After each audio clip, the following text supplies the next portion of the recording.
Al Shalom, brothers and sisters. Welcome back to the Abi Singh Perspective Gym podcast. Sorry if I got a little international on you there.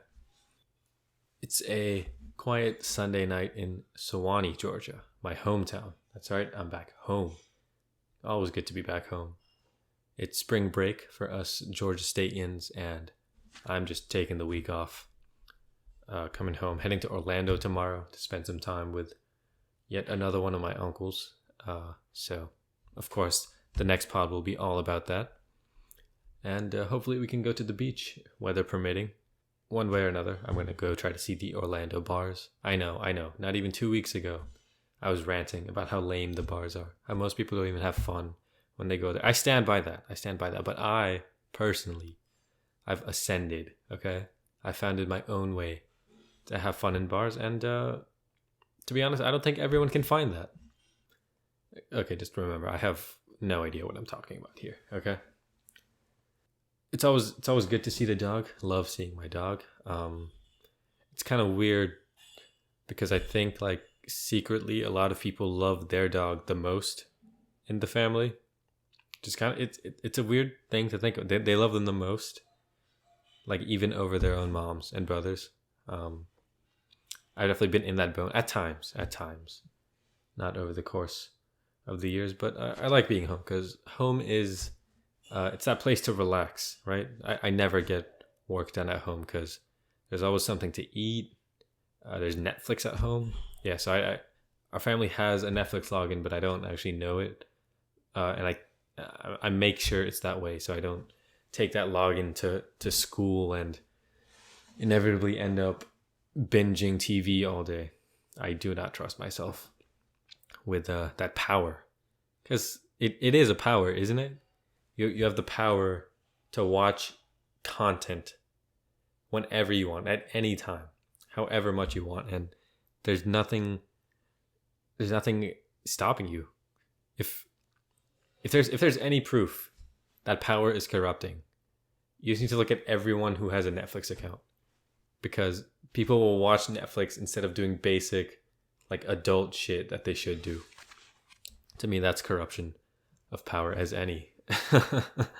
Believe it or not. But where was I? Right, I never get any work done. It's just too comfortable. It's like when you have roommates with your friends.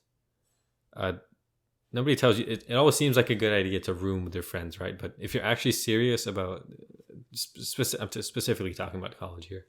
If you really want to be serious about studying and like doing well in college, do not be friends with your roommates, or don't roommate up with your friends, because you will just talk to them all the time.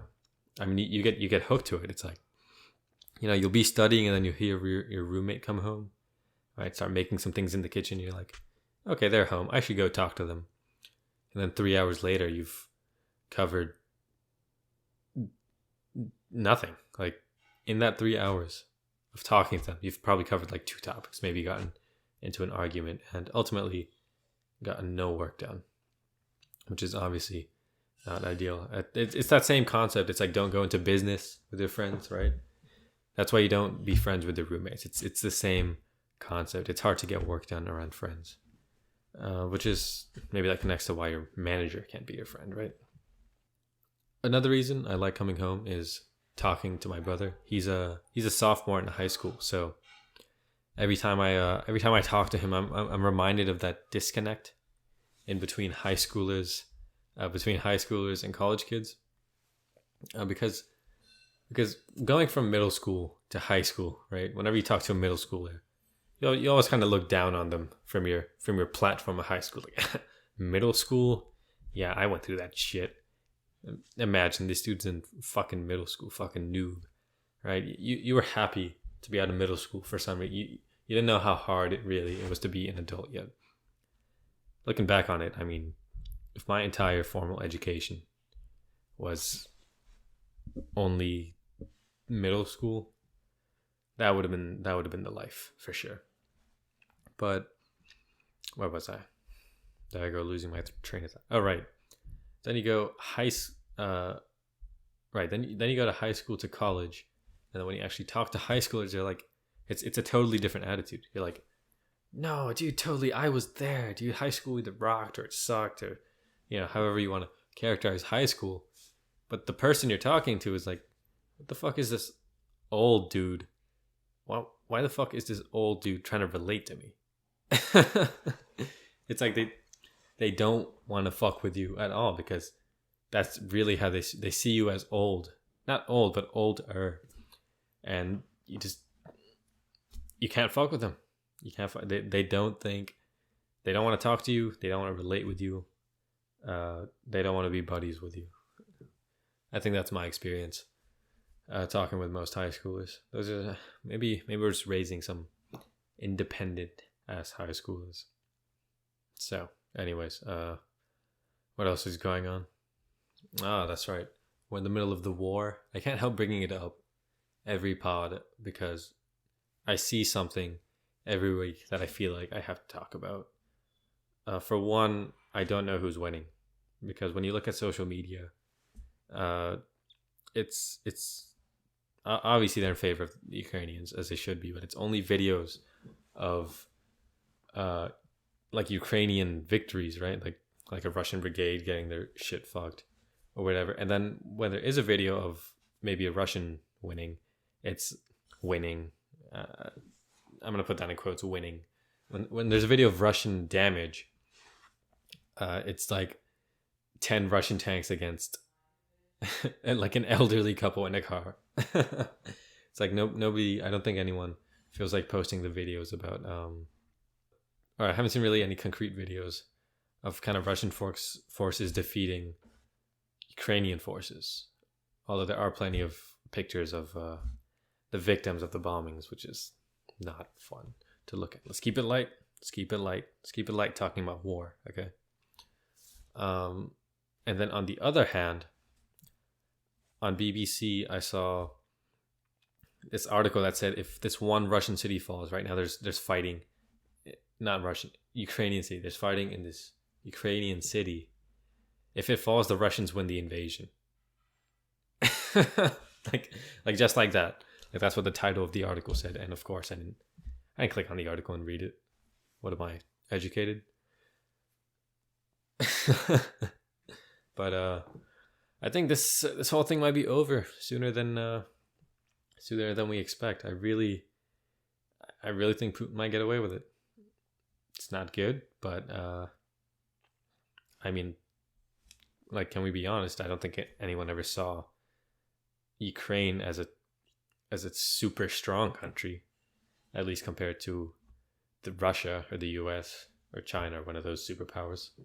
Right? They're all just kind of chilling with their things. I really don't know anything about this country, and I have no idea what I'm talking about. So don't be mad because I'm ignorant.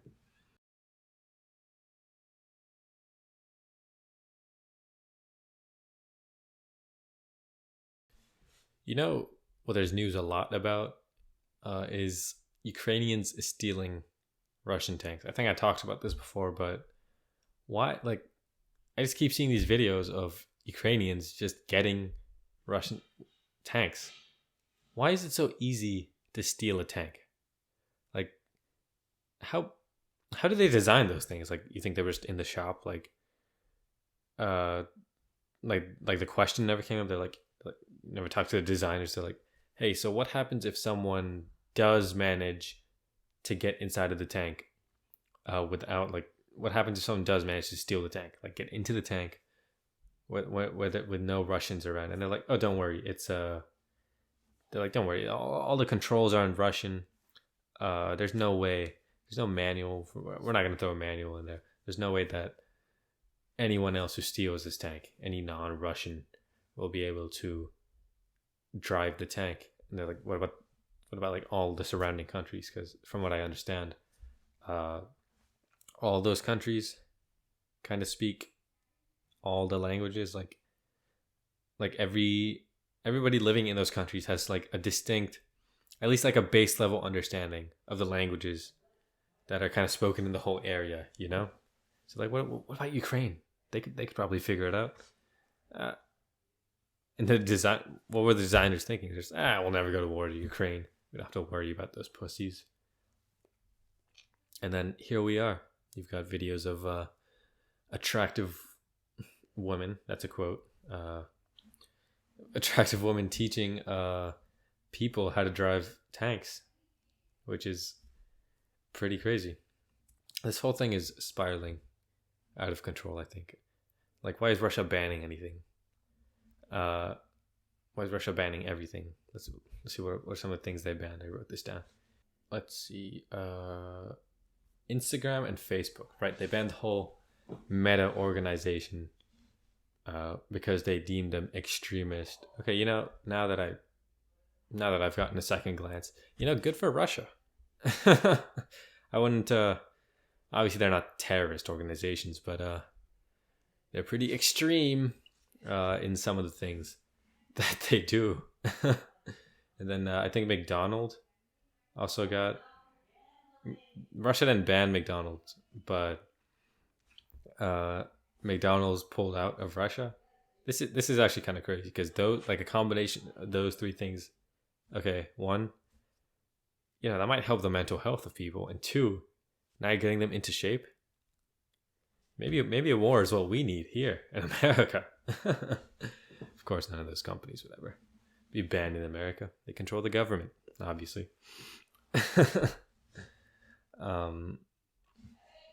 What's one thing that's not banned is TikTok, which I thought was pretty interesting.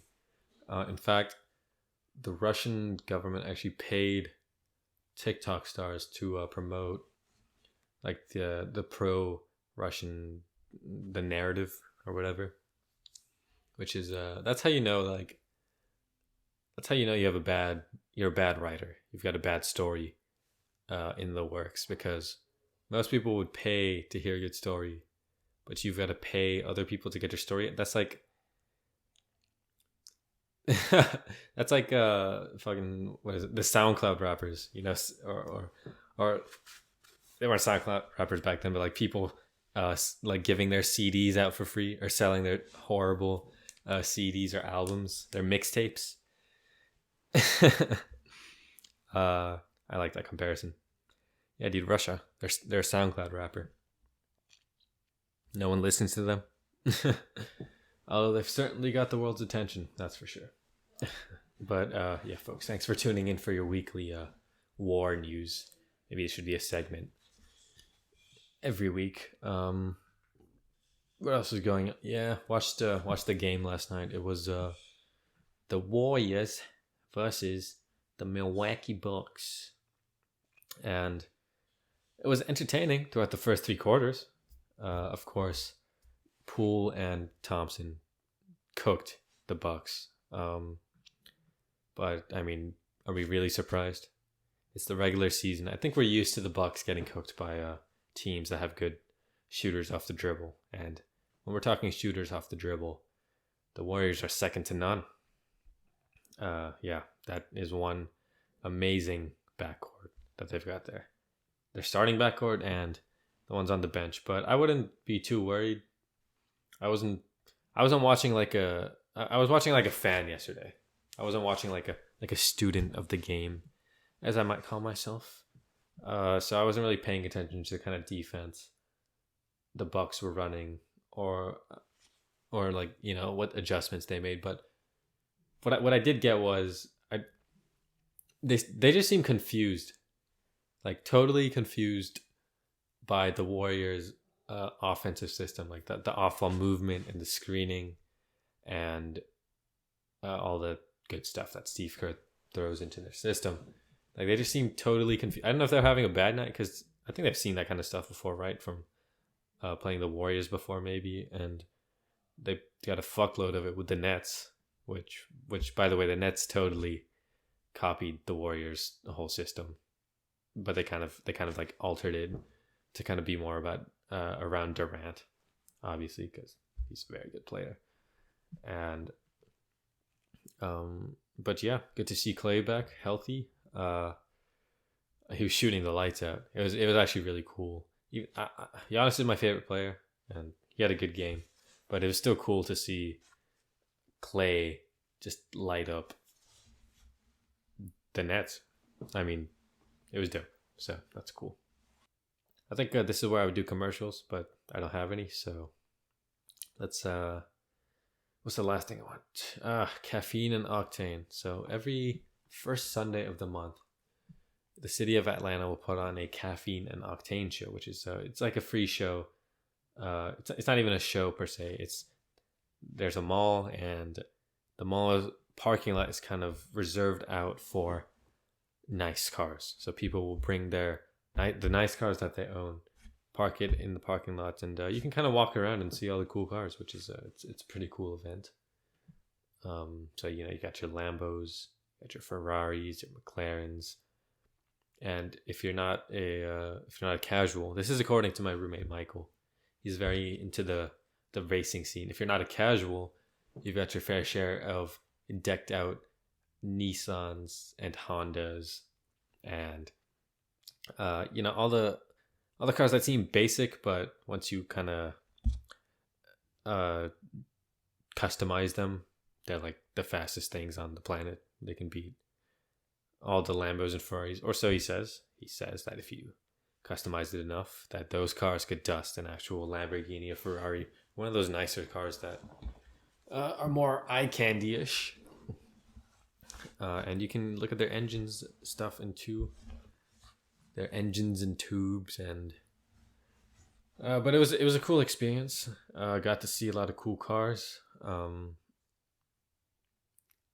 most expensive car, I don't think there was anything above 3 million, I would say, and that would be like a really nice decked out Lambo. But I mean, fuck, a lot of muscle power. When you get to the main area, it's pretty dope because they have this one area kind of closed off, right? There's like a bouncer for the cars and everything. No, it's not another car, it's a person. And that's where kind of the nicest cars goes, or at least I think you might have to pay to have your car there. And there were these signs, like as you kind of enter the area, they're like, no revving, no two-stepping, and no drifting or something. Which, I mean, has there ever been like a more useless sign? Like, why do you think people are here? Why do you think they're bringing their nice cars? It's like to show them off, obviously. It's like how would I put this? It's like bringing Adele to a a musical hall, and then just asking her to play the piano. Right? You brought Adele to put that beautiful voice to use. That was a crude metaphor. I'm not on top of my game, okay, but to be fair, no one listens to this. And I gotta say, there's a lot of horsepower out there, a lot of metal. A lot of metal and not a lot of jokes. Which is kind of why I do this, but let's see, where are we at? Wow, 19 minutes. This might be the longest one yet, so I'm glad I'm building up that stamina, even though I went longer with less quality. Quantity, not quality. That's what they say. The best can do both. But if you're listening, thank you for listening, and I'll see you guys next time. Peace.